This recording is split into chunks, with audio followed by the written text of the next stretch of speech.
Emilio, why do you think journaling or bullet journaling or pen and paper method is so popular? I think that these days a lot of people are looking for ways to be more intentional and less distracted.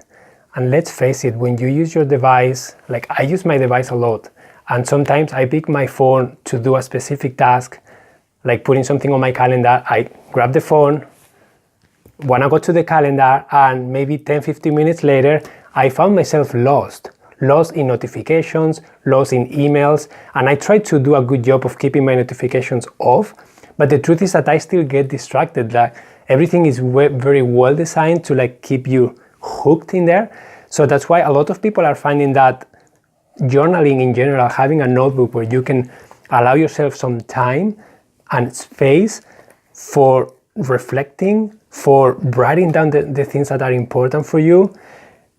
Something that we do a lot and it's very powerful is when we write down things that we are struggling with or things that we are grateful for, we can go back a few months to the past, and when I read those reflections about myself, I don't really remember how I felt. And you realize how much you have changed and how much you have accomplished. And a lot of people have told us that mental health and tracking habits and just changing things that you want to change in your life, when you are writing them down, it's way more powerful. And I can tell you that that's true. When I write things down, it's more likely to happen because you are making it a priority and you are seeing it every time that you open your journal. There are no notifications, there are no distractions. It's just the things that you wrote down, because those things are the things that are truly important for you.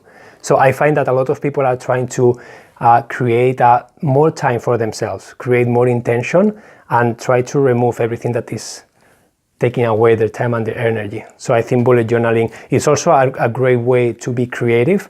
If you like doodling and drawing and doing things like that, having a paper and a place where you can do those things is really powerful. And if you carry with you, you can be on a plane and then you can be drawing something. So it combines a lot of things that people like and they stop doing, basically. And that's why I think a lot of people are liking the idea of going back to pen and paper.